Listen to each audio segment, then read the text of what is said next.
Hello and welcome back to the Masonic Roundtable, a weekly program where Masons from around the world get together to talk about Masonic news and opinions in a friendly and social manner. The standard disclaimer applies. The thoughts and the opinions expressed here are solely the opinions of the participants and do not represent any Grand Lodge statements or positions. Make sure you keep your conversations open for the public and on the level. To interact with us, you can send questions and comments over to the Facebook event page for episode 248, Swords, or in the YouTube chat running alongside this video. So welcome to all of our live viewers. And as usual, my name is John Ruark. I'm a past master of the Patriot Lodge, number 1957 in Fairfax, Virginia. We have a full house tonight, which is great to see. So let's switch over to Robert Johnson. Say hi, Robert. Hello, everybody. Robert Johnson, current sitting secretary of Space Novum Lodge up here in Illinois. And I'm a little confused, guys. I thought it was S-words, swords. S-words. I really prepared for the wrong thing. All those Saturday Night Live takeouts. Sword is an S word. One of many. Is that a little too meta for you, Robert? Yeah. Well, welcome. You're going to fake it till you make it now. Okay, let's move over to the next guest, which, let's see. Juan, how are you doing this evening? I'm doing excellent. Good to see you, brothers. Juan Sepulveda here from Orange Blossom Lodge, number 80 in sunny Kissimmee, Florida, and the host of the Winding Stairs Freemasonry podcast. Good evening, brothers. Thank you, Juan. And I was going to switch to Mike the intern, but there seems to be some sort of image problem going on because it looks like Mike is in the same room as Jason Richards. He's actually in two places at once, John. That's right. Mind blown.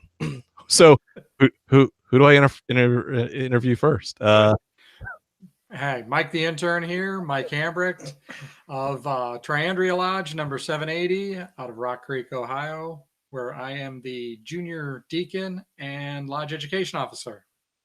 Excellent. Thanks, and I'm Mike. Jason Richards, past master of Vacation Lodge number 16 in Clifton, Virginia. And that is really all you need to know about me. I'm a member of an awesome lodge in DC too. That's all you need to know. And if I'm doing the math, it looks like there's some extra tiles at the bottom. Is there yet another host that Emeritus introduced? It's Nick Johnson. How's it going? And we can't hear any of your audio, which is awesome. It's L. Ron Hubbard. Right. All right. Let's see if you can get your mic working, Nick. It's just like old times. It's the live show that it always was.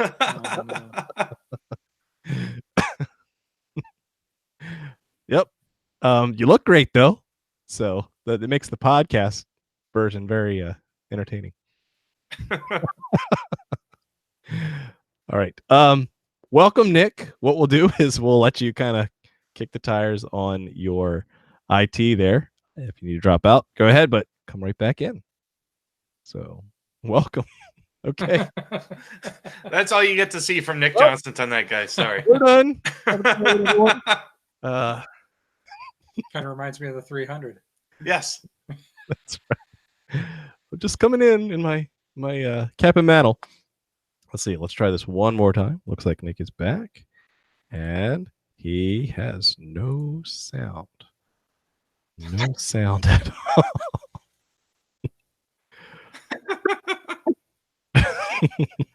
I believe it's because he's wearing a KT hat. That's why this is happening. Right. You never come to show in full uniform. Yeah. This is so strange. Wow.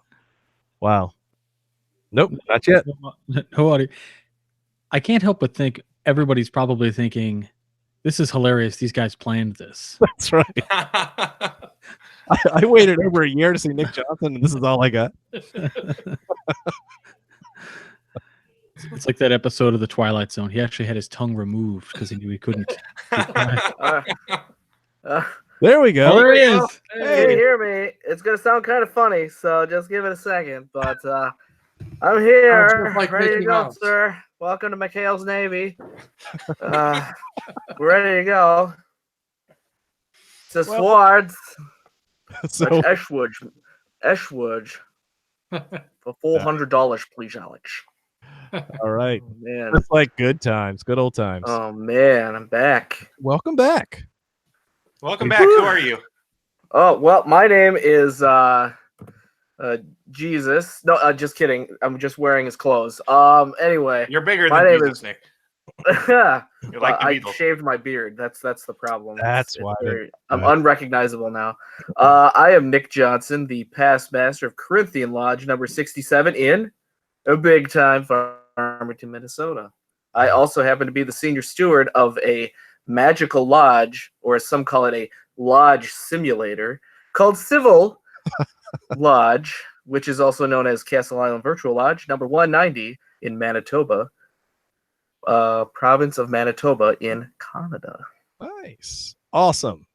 Well, welcome back. It's been great, and it's awesome to have the entire gang here, right, both past and present. So before we get into it, I would definitely want to thank all the patrons who put up with us every week and make sure that we keep the show going. We got a couple good things lined up, so thanks in advance. And I even did a little live conversation before the show, and it actually worked. And just had a little discussion with those who were a little bit early. So that's something you can get a little bit behind the scenes to us before the show. Now, One of the things I'm excited about, John, what's that? the patrons, of course, know all about the new patron-only Masonic Roundtable pin from our good friends at Masonic Revival. But I'm really excited because I just got mine in the mail tonight. So I wanted to give all of the non-patrons just a little bit of a view of how amazing this 3D pin is. And so if you want to get this from us, go ahead and hit us up on Patreon, become a squire or a knight, and we will make sure that you get what is, in my estimation, clearly frankly the best pin we've ever done. It's amazing, and I'm so happy. It's the best pin ever. It is the best pin ever, and I'm so happy Edgar did an amazing job with this. It's unlike anything we've ever done before because it's fully 3D, and so go check out our Patreon, and we'll get you one. Nice. So, Nick, I've got a favor to ask. Just for old time's sake, can you give us the famous or infamous Masonic Monday question, but new date and time on Thursday?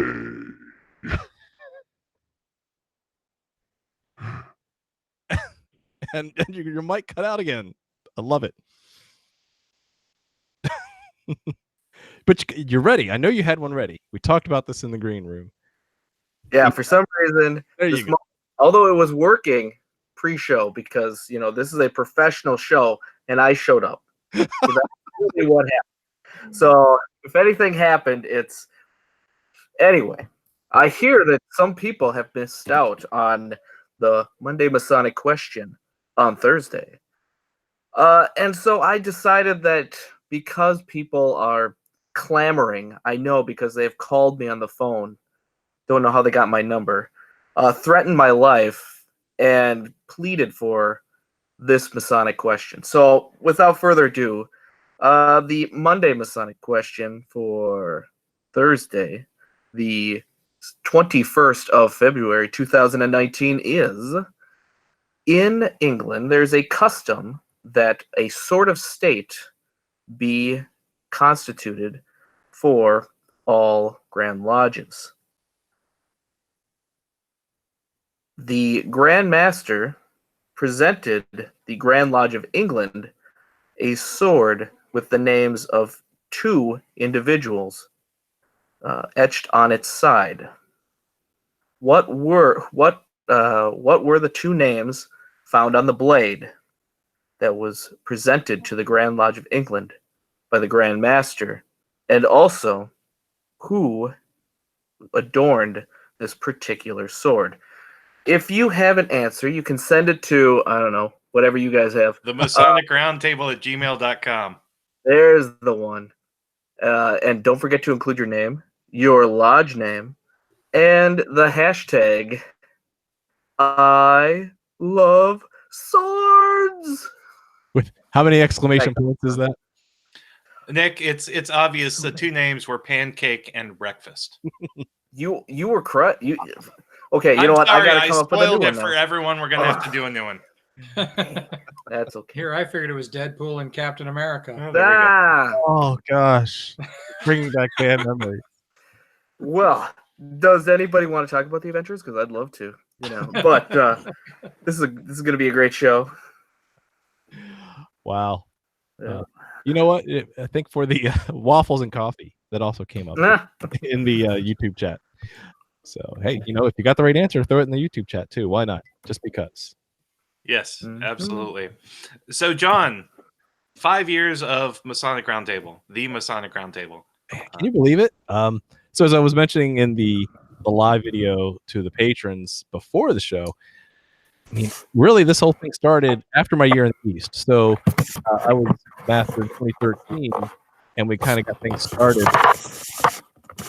shortly thereafter. And so it's amazing that I've been out of the East that long. That's the thing that I find kind of very odd. I've had a couple kids since then.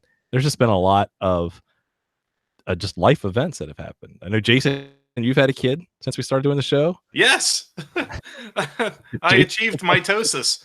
He successfully procreated. Yeah, but man, 5 years just flies by, doesn't it? What else?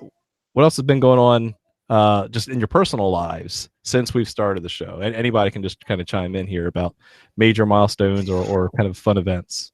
So, John, I actually made it all the way through the East, from senior deacon all the way up through crotchety, disgruntled past master. And Congratulations. thank you. That's some of my my biggest things that have happened over the past 5 years. Okay, Hammy, how about you? Well, I got initiated, passed, and raised during those 5 years, and then invited to come on the show. Well, actually, first I worked with you guys to do some stuff, and You were a true intern. Yes. Yeah. It's the So, longest audition ever. yeah. how about you, Juan? What's been big milestones that have happened in your life since the show started? Well. Since the show started, there's been a lot of good stuff. I've continued to work on Masonic art, Masonic speaking, podcasting, and all that kind of stuff. But one thing that I started since is that I started a company called the Gentleman's Brotherhood to extend the message of man becoming better man to an audience that is not limited by the membership of Freemasonry. I of course don't talk about the same things that I talk in my Masonic endeavors. It's more of a let's walk on this journey together. Every man it's perfecting himself or trying to discover what it really means to develop to his best potential, and we're all in that. Nobody has reached perfection. So through that that company, I'm trying to share that kind of message. So, and my art has been picking up significantly. I'm that 10-year, what is that called? Overnight success. Yes, takes 10 years. Yeah, it has finally kicked in after probably 15 years. So I'm excited that it's taking me places. So it's really cool. That's great. Awesome. Nick Johnson, I know you've been in, you've been out, you're back again temporarily. How's life been for you? No. So let's see if we can get that mic working one more time. I think you figured it out. There we go. All right, this mic is going to drive me up a wall. I'm going to do something. He's quick. He's got the sword out already. Anyway, How's life been for you, Nick? Holy smokes! Well, life has been exceedingly busy with children, jobs, and scouts, and so much masonry. So much masonry. Why? Why do I do this to myself? I mean, seriously. Although, let me tell you, there is, for all you secretaries and recorders out there, there is a morning after. I won't sing the song, but there is a morning after. Somebody else will take the job on, and you will be freed from that horrible job. Anyway, other than that, yes. I don't know. I've been just excessively busy, and that's just what life is. I don't know. Life is one commitment after another. How was Corinthians 150th, Nick? I wasn't planning it, so that's the problem. I'm the party planner, but everybody else is like, oh, I can do a better job. I'm like, hold the phone. I can do this for you. And they're like, no. Like, we don't need spaghetti dinners for this. Hold my beer. Yeah. Oh God. Anyway, so yeah, it was all right. I don't know. Well, I can't wait for Civil's 150th. I'll be there for that. So this will be nice. I think I can live that long, right? Civil's 150. I was going to say that's going to be a while. Oh man, but yeah, it's been good. Yeah, we could do the 150th virtually. Pre-recorded. Cool, Time Robert. capsule. Yeah, there you go. How's life for you, Robert? It's just been the same, really busy. You know, when we started this, I was a senior warden. I went through the East, got out of the East. I did I did another year of a district education officer. I was the district deputy grand master for 2 years. I became the secretary of my lodge immediately coming out of the East, and then 3 years later, I exited that role. Just like Nick said, somebody did take it on. A glorious fella, Corey Connor, took that on, and then I became secretary. We started a new lodge, and my daughter was born, who's now 3. Started a new job that I've been at 3.5 years. So yeah, just tons and tons of great stuff. Like the show Whence Came You, we are up to 382 episodes now. It's not a competition. You know that, right? I mean, there is an extreme amount of competition now. Not that we're in Not that you have a long head start, but yeah, it's just so much amazing has happened, and then to be able to watch all the great things happening with all the people that we interact with on social media, with you fellas.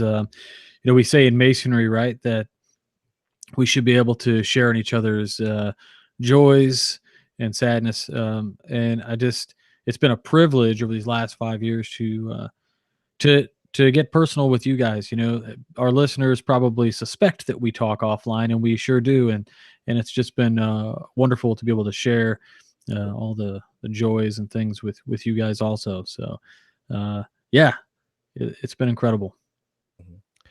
And we were talking about it a little bit in the green room, but we really didn't think we'd last this long either. Like, what's there to talk about that's not tiled? We thought we'd be out of ideas maybe in 3 to 6 months tops. Well, we always said we'd do it until it stopped being fun, and I'll be darned. Frankly, it's the viewers and the listeners who keep it fun. Mm-hmm. Yep. So anyway, John and I wanted to do something special for everybody. Oh, for right. Yeah, for 5 years.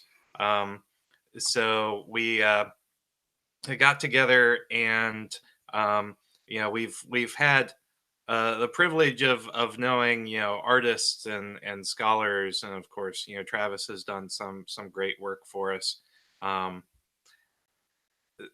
I decided that we were due for a portrait update, and Travis's portraits will always be absolutely amazing, timeless and classic. Yes, timeless and classic.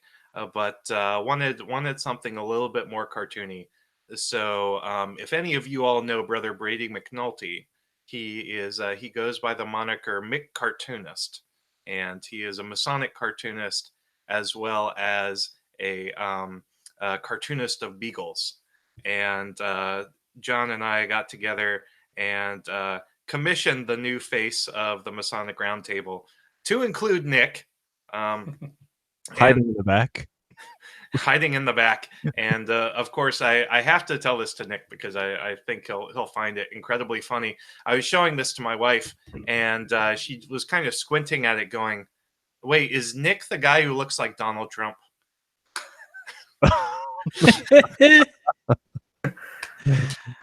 Oh, I like so it. good. Oh man. Yeah. Oh wow. So John and I really appreciate your friendship and the fun we've had over the past 5 years, and thought that this would be a great little way to commemorate it for years to come on kind of the new face of the Masonic Roundtable, going into the next 5 years. So thank you so much for all you all do, and really appreciate your friendship and your fellowship and camaraderie over the past 5 years. So, That's awesome. you think it turned out? Juan, Nick, Robert? I need that. We could put that on just some like white heathered T-shirts, and I'd be just all right with that. That's a good idea. This was so Brother Brady said this was one of the biggest commissions he's ever done, and I'm stoked with how well it came out. Wonderful. That's awesome. Yeah, it was actually funny. We, my wife got on his Christmas card mailing list. He asked, and he put it out there. My wife said, "Yeah." So we got one of his cards in the mail. It was really cool. Great artist. Does this mean I have to like develop a Donald Trump impression now? Because I think you already have one. I mean, I would be willing to put money on that. well, it's like the Jimmy Fallon version of it. So that's I don't know what you're talking about. See, it's not as good as my Bernie Sanders because Well, that but one I have been working on. you gotta go. You gotta get back going, right? I mean, dude just jumped in the game. So where you at with that? Well, as you may have heard, I have formed an exploratory committee to look into running for president again, and I decided that the largest show of Masonry would really do well to have a presidential candidate on the show. So thank you very much for having me. Nick, you do not disappoint. I love it. I love it. Ah, man. So we've covered Nick Johnson and the Bernie Boys. we've covered Bernie, we've covered Marvel, we've covered swords. This is the Nick show, apparently. So with that, yeah. So congratulations to 5 years for all of us who have been at any part of this show. So it's been a fun journey and a wild ride. So thank all of you brothers who are watching, and especially all the hosts who've been a special part in my heart, and hopefully will for the rest of my life. With that, let's get to talking about swords, and I'm going to let our emeritus host Nick Johnson lead us off with a little description of what he's wearing, what his favorite. What are you wearing, Nick? Khakis. Well, yeah. Well, you see, I'm going to be going off to my pilot's job soon, so I wanted to stop in real quick before I had to hop on the old plane. But yeah, we're talking about swords today. So, I as you all know, a strange, probably Freudian obsession with swords. I can admit that now. I do to my therapist every day. So you know what they say, like women who collect bundles of pencils, right? I know. It's just odd. Okay. I don't know. Anyway, so swords in Masonry, you'll notice that swords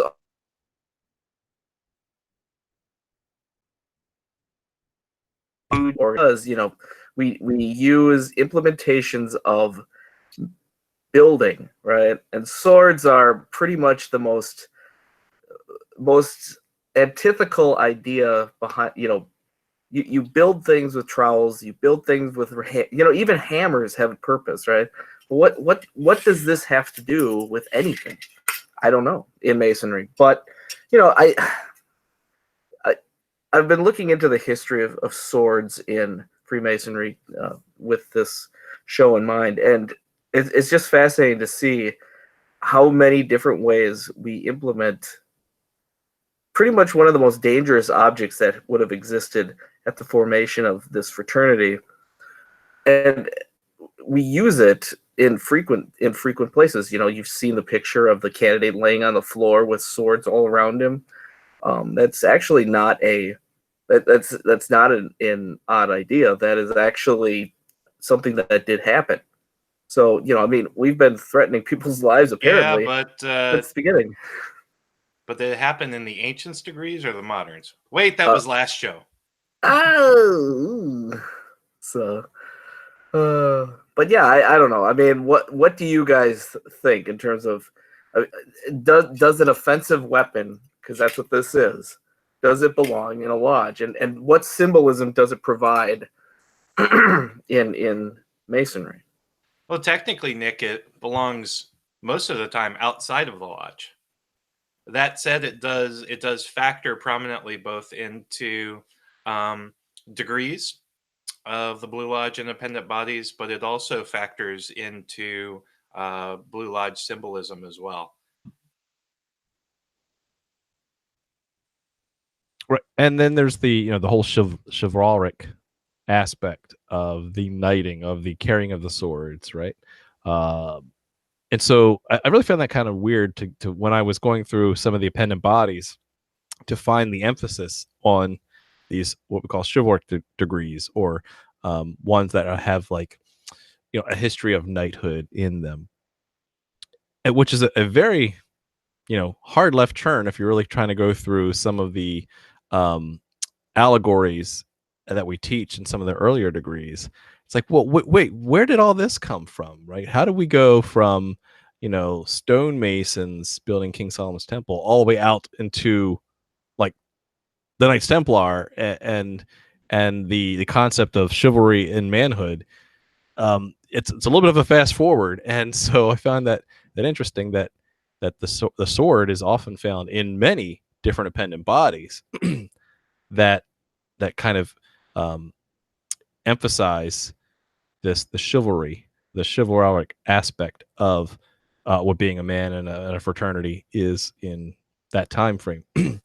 And then another thing I want to mention too is that one of my other favorite memories of the past 5 years was how giddy Nick Johnson was when we were learning about the Swedish Rite, and not for a variety of reasons, but the least of which they had swords.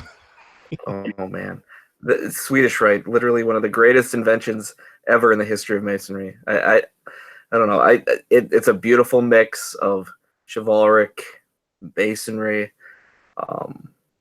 heraldry, everything. Right. I mean, it's tied to the state.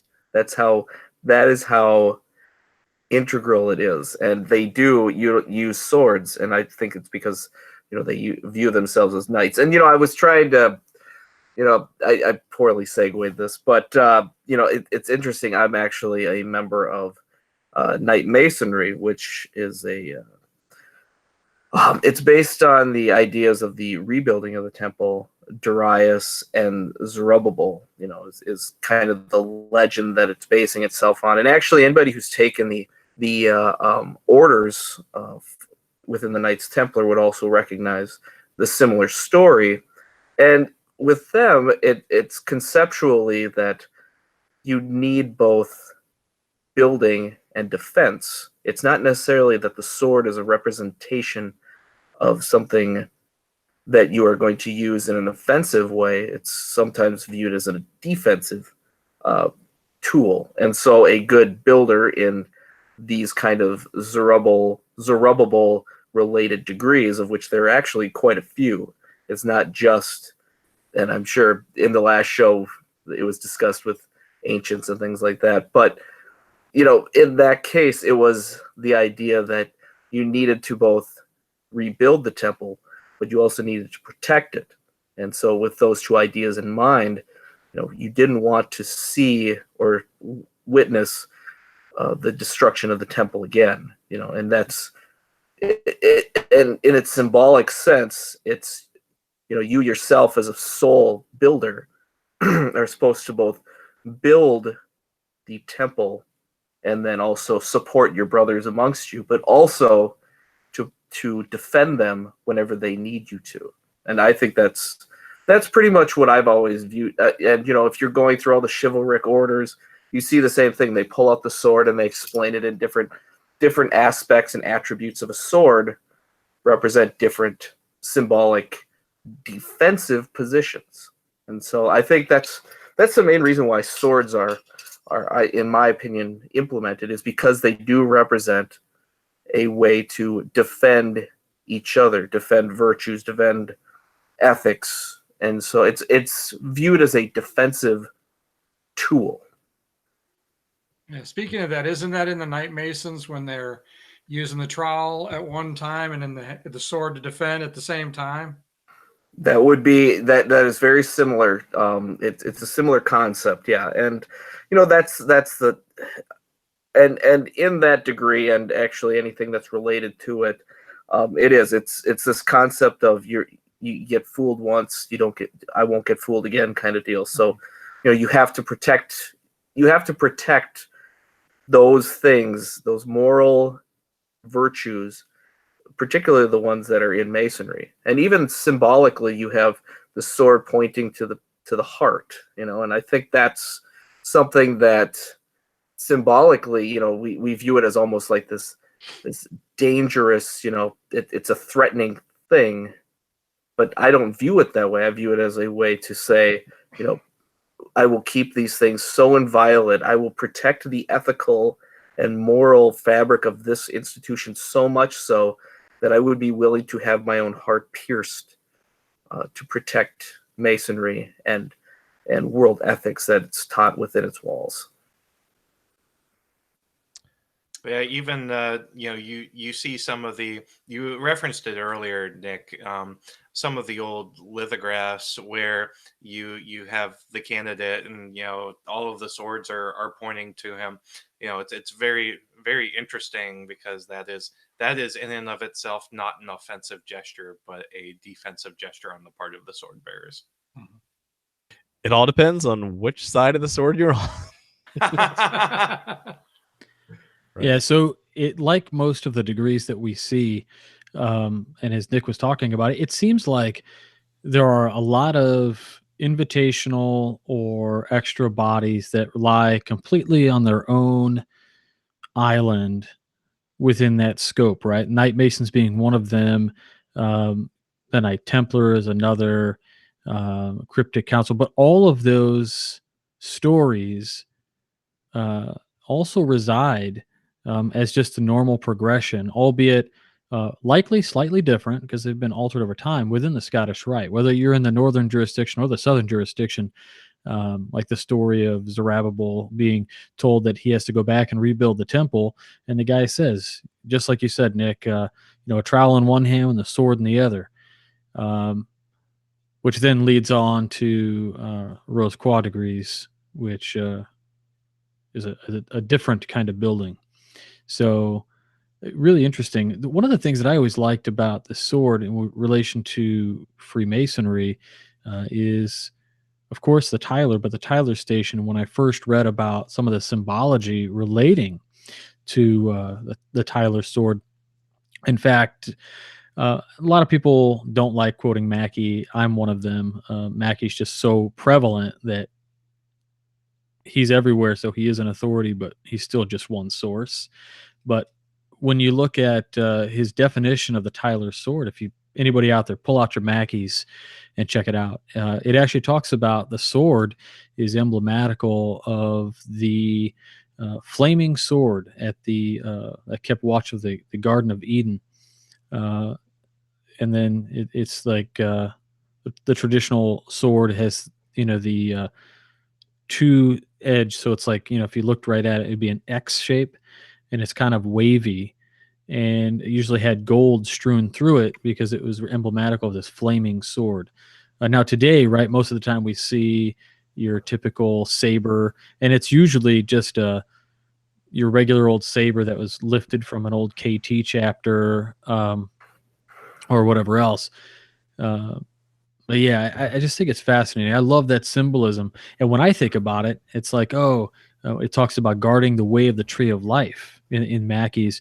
And then we start thinking about the tree of life, and we start thinking about the Kabbalistic tree, and we start thinking about just what that means. Does it allude to the stations in the lodge? So it's this kind of like jumping off point for me when I think about the sword and masonry. Outside of what it typically means, I would totally attribute any meaning. If anybody asks me what the sword means, I say it's half the symbol, right? I would totally go with Nick on this. Like, along with the sword is the trowel. Like, I think they just go together because that's the meaning, to build and guard. Yeah, it's fascinating. And actually, that's a good point. Like, the wavy sword, also known as the flamberge, it's a sword that's designed to essentially look like flames, and it's very, very, very difficult to find any way to actually. Oh, come on, Nick! You had one job. Seriously, who? Star Tribune. I don't know why Star Tribune's calling me. Anyway, they must have heard I was on this show. Anyway, flamberge is a sword that, if you ever look at it, to try and put it in some kind of scabbard is going to be very difficult. And, that's kind of the point, is that the Tyler sword should never be scabbard. It is always to be vigilant, always to be present. So if you ever see all these older pictures of Tylers, they're carrying the sword like this. I mean, they're carrying it as a sword bearer would. And so it's always, unsheathed. It's always ready to go, because they're defending masonry, essentially. I mean, a lodge isn't just a lodge. It's masonry. I mean, every time you're practicing masonry, you're engaging in this huge process amongst shared brothers. I mean, it's not just you who's a Mason. It's everyone. So I think that's I mean, the symbolism that you can pull from a sword is amazing. I mean, it is. It's a simple thing. It's got a handle, a hilt. It's got a scabbard and a blade. That's it. And yet somehow we are able to find dozens of degrees that focus on it as a symbol. So I wanted to share an interpretation of the symbolism of the sword that I'm particularly fond of, and its ability to be constructive, in the sense that it can help build order, civility, that sort of thing, because it is able to serve as a tool of force that can be displayed in a sense to reinforce the idea that behind my words there's also action. So being able to separate Cowans from our so dear secrets, it's done by the sword. And it doesn't mean that if a Cowan approaches, he's just going to be killed.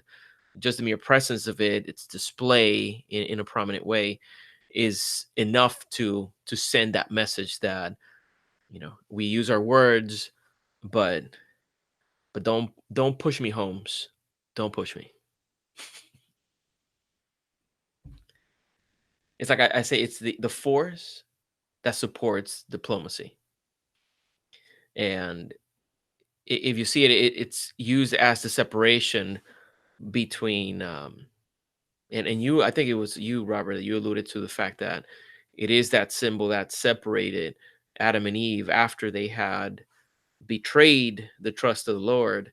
They were separated from the sublime pretty much by the display of the what did you call it,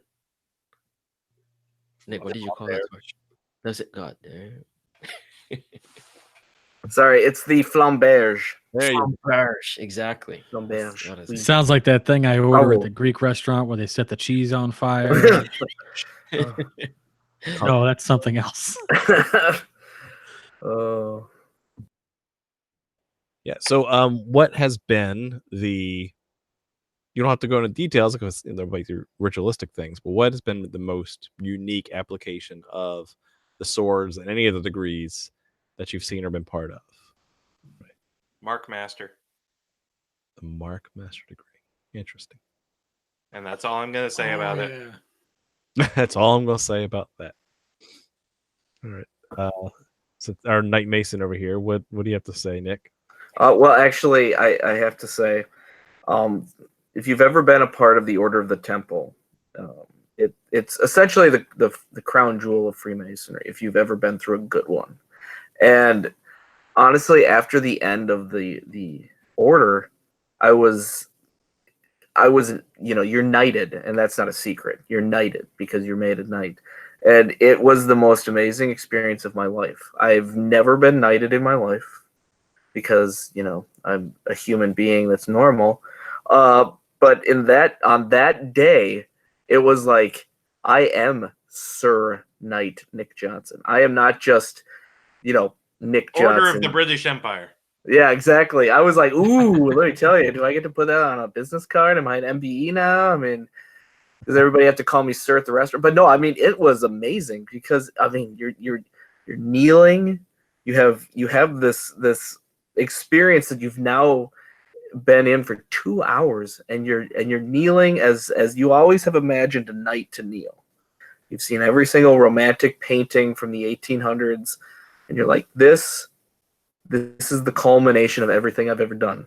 And that includes guys wearing the Captain Crunch uniforms, because I was knighted by guys, with the ostrich, and yet it was the most amazing experience of my life. I wish I could get it back some days because it was just that great. Can't you just demit and rejoin and take the orders again? Well, I could. If I were still a recorder, I probably would have done that, but they told me I couldn't do that. So,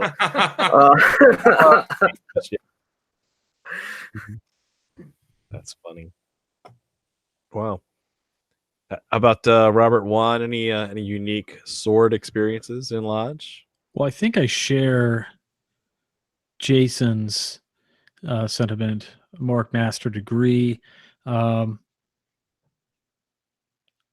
I think I've been a part of that degree and done that thing, and I think that was more fun than being on the other end of it. Because for me, my degrees in my Mark Master were like, they were great, but they were great because my friends were there. They weren't great because the degree was awesome. But I have to share Nick's sentiment. I think I'm still a member of the KT. Haven't paid my dues in a while. Probably should do that. But that particular degree, that was the real deal. That's all. It was so much so that I think, like, while I think the order has a specific and really special thing for the Christian who is devout, so much symbolism and so much power for you. I would like somehow, if you could take that and take the lessons from it and say these lessons are universal, which they are, and somehow open it up to anybody who doesn't have to profess specifically a Christian faith. I think that set of degrees would be it's penultimate. The culmination, the 32nd degree of the Scottish Rite. Those uniforms are also, they call it Knight Kadosh or Knight Kadash, but it's the same thing. KT is the same thing. In fact, if you look at those old pyramid things, it puts a KT on the same step as a 33rd. But I think that Knight Kadash and the KT are really the same thing. And if they are, let me just tell you that the Scottish Rite 32nd degree, in terms of that knighting, is nothing compared to the KT degree.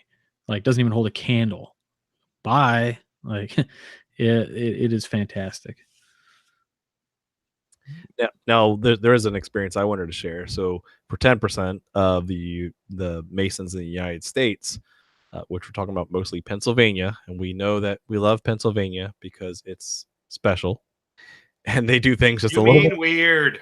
bit. They're special kids, and has anyone seen on the hosts here, the EA degree of the Pennsylvania ritual?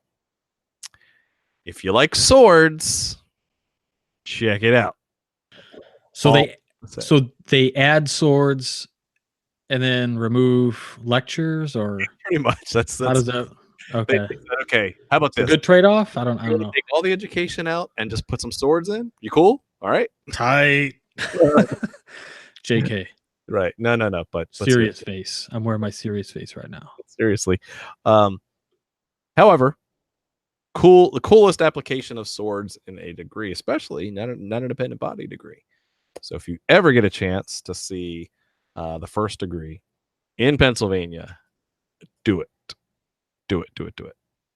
That's all I'm going to say about that. So, man, this has been fun. I think we have to kind of start wrapping things up. This was a light episode by design because we had the whole gang here celebrating 5 years, and wanted to throw in a very light topic that we could all talk about, swords and masonry. And so it's not that light for Nick. He's a little weakling, needs to work on the upper arm strength. But despite his mean face, his haka face, he's ready to crush it. Nick, I'm going to let you go ahead and be the first to start bringing everything home and helping us celebrate 5 years. Sure. Well, let me show off some interesting pictures that I saw. The first was, and let's see if I can figure out this screen sharing. I promise I'll figure this out one day. Probably not next time I'm on the show. You guys will He's doing it live again. So as usual, that's just how I roll, baby. Anyway, hold on now. How do I do this? There we go. I'm figuring it out. Where's my IT staff? They know more than I do.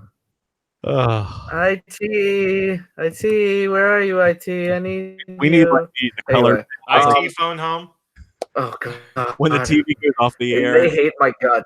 Color bands and the Native American head, man. test symbols around. God, the number of curses they've thrown my way is just amazing. But it's kind of interesting to see the different.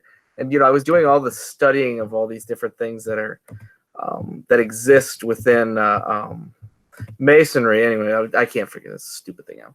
Anyway, so I saw a Masonic wedding, and they actually used a vault of steel, what we would call an arch of steel in the United States, for a Masonic wedding. So swords are being found there, and they're being used as a way to, one, celebrate the couple, as well as to defend the couple. And the sword comes up prominently in the ceremony as well. And also, I was very... let's see if I can figure this out. I'm going to figure this out. I promise. I'm going to figure this out. All right, here we go. Because I have one more, because I get to get away with it. I got one more. There it is. I figured it out. Here we go. Look at me. I'm holding a giant sword. That's from the Royal Order of Scotland. That's me many years ago. I think it was 2012, so that's like almost 7 years ago. That is an actual sword from Scotland. It's a claymore. And if I remember correctly, I was told that this sword is the original sword for the Provincial Grand Lodge of the Royal Order of Scotland in the United States of America. I'm not exactly sure how old it actually is, but when I was holding it in my hand, it felt exceedingly ancient, and it was wonderful. So if you ever have a chance to join the Royal Order of Scotland, I absolutely suggest you do so. And also, I guess you can find my blog, millennialfreemason.com. One day I'll write on it again. But thank you guys so much for letting me back on here. You guys have done such a fantastic job. I am absolutely proud of everything you guys have done. So thank you so much for for letting me chat again today. All right. You know you're welcome back anytime, Nick, of course. Right. And maybe, as the elections start to ramp up, you can contact Sheeple and see if one day he'll come back and lay on the latest Masonic conspiracy for us. Oh, he's still in my basement. I can't stand the guy, but he's still here. So Maybe he'll come talk about the globalist Freemasons, like he some of our does. YouTube viewers wanted to hear about. Oh man, he does, and then he eats like some more sandwiches, so it just drives me crazy. Just wish he would stay down there. The sandwiches or Cool Ranch Doritos with Mountain Dew Code Red. Oddly enough, he eats cheese, like melted cheese tacos, and then he covers them in like Taco Ranch. I don't know. The guy's gross. Anyway, Girls there. I heard he was using all the Alex Jones supplements. he does. He Like also he drinks like the Code Red through the Life Straw or whatever. he does. He also has gold. He buys gold a lot. I don't think he actually knows what kind of gold it is. I assume that he's just Anyway, Oh wow, nice funny stuff. Wow, Nick, we missed you, but don't come back. No, this was great. It really brings back a lot of good memories. So it's been great having you back. All right, let's head over to Robert Johnson for final thoughts. Swords. Final thoughts on swords. I've got a lot of swords actually. I'm not a huge I love cutlery. I like knives. I used to collect a lot of them. I have a few swords because apparently the apple doesn't fall far from the tree. My dad was really into like swords and nautical stuff, and so am I in sailing. So yeah, I inherited a few of his swords. They're all really great swords that you get out of your standard Kennesaw catalog for $29.99. But if you really wanted to get some cool stuff, there's a company called Cold Steel. They're a little bit more popular. Still Chinese steel. Not going to find too much American-made steel these days, but the sharpening process is all here in the U.S. And they sell battle-ready swords. So if you wanted to be Alex Jonesy and be ready for the coming apocalypse or whatever, you can get yourself a battle-ready sword because there's no amendment for that. Anyway, great episode. 5 years has been tremendous. I love you guys. I love everybody out there who continues to watch us week after week. The people who assist us in putting this all together are Patreons. And, you know, this is probably out of line. Maybe it's slightly inappropriate because I won't mention everybody that I think about. But if I hadn't have met John 5 years ago, not only would I not know these fellas, but there's some peripheral people that I met also through John. And one of those people is Al Leathers. And man, I miss Al. So Al, you're up there, and I just want to say thanks. Well, that's it. It's okay, Robert. He's in a better place. Yeah. North Carolina is a better place. North Carolina, where they have they got Ben Wallace in the middle chamber program, so things are going well out there. Oh yeah. Maybe we'll bring someone on and talk about that. That's a great idea. Yeah. So real quick, anybody I met through TMR, guys, I love you all. You're the bee's knees. Thanks. Awesome. Thank you, Robert. All right, now we'll hop over and talk to Juan, who will give us a little final thought on his offensive weapon. Well, as you can see behind me, I love swords, always have. If you Google Sepulveda coat of arms, you'll see that my last name is a castle with a strong arm, pretty much like this one, holding a saw, a sword ready for attack. And it is a symbol that I really enjoy. I mean, it's something that if we could carry a sword out and not be labeled a dork, I probably would carry one in my on my side. And like I said in the chat, if you've seen me in person, I was probably concealing a sword. You'll never know. Haha. Good there. But anyway, I feel very fortunate that I'm a part of this crew. I'm fortunate that I'm a Mason, that I was able to, look at the right time and find the right lodge to petition to, that instilled me with some enthusiasm and some wisdom to move forward and continue pursuing my search for light. And I love the serendipitous actions that happened that led me to meet these wonderful men. We've been privileged to be able to travel together and be part of each other's lives, and brothers, I Shared mean it. hotel rooms together. Shared hotel rooms. We've taken group pictures, and I think your mic's breaking up there, Juan. We're gonna have to cut you off a little bit early. For anybody who makes a substantial donation to me, I will give you said photograph. Hey, I have a copy of it too. Oh, okay. From the highest bidder, here we go. From Anyway. the highest seraph in heaven. Collector's Yeah, item. I think Mike took the picture. I was gonna say, discretion being one of the Masonic virtues. Also, I the better I part thought I of was valor. discreet with my I was discreet with my comment, but you bros, you gotta work on your discretion. No, but in all accounts, we've had great moments together.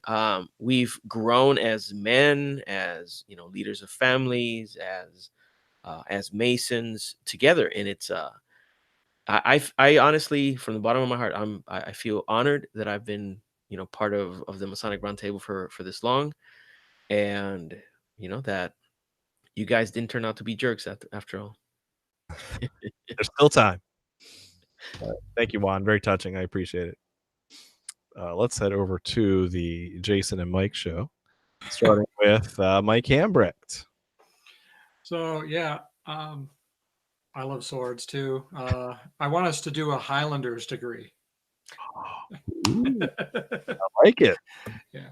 But anyway, about TMR in the last, well, for me, 3 years. If it weren't for TMR, my journey would not have been as great as it has been. So in Masonry. So Very cool. I guess Aw. hand it off to you then, Jason. Oh wow! So great episode, just awesome having Nick back. So Nick, thanks so much for coming back and hanging out with us crazy Masons again. We're really looking forward to what the next years bring for the Masonic Roundtable and Masonic education in general. It's really interesting looking back at when we started the Masonic Roundtable 5 years ago. It was a new concept, and it was a fresh concept. And now looking at the podcasts and the Masonic YouTube shows that have just shot up around us, the state of Masonic education is in a place now that I would have never have dreamed it would have been 5 years ago. And you all have yourselves to thank for that. Those of you who watch the show and say, hey, I want to do something like that, or I want to give a program in lodge, or I want to do Masonic research. That's the more that we can contribute to the world of Masonic education, the better off our entire organization is going to be in the long run. And so it's very humbling to see how many of you have really picked up the ball and run with it.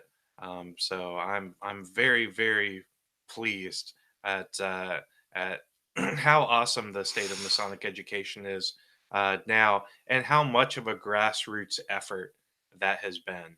You've got Grand Lodge programs, you've got the Hugra Academy, but more importantly, you've got brothers who are doing their own research and taking that to their brethren in their lodges, and that is the best kind of Masonic education you can get anywhere.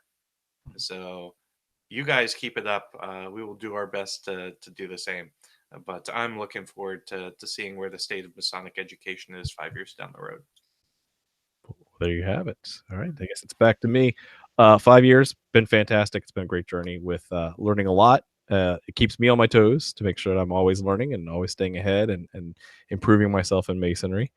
What do we have here, Robert? I love sword. That's it.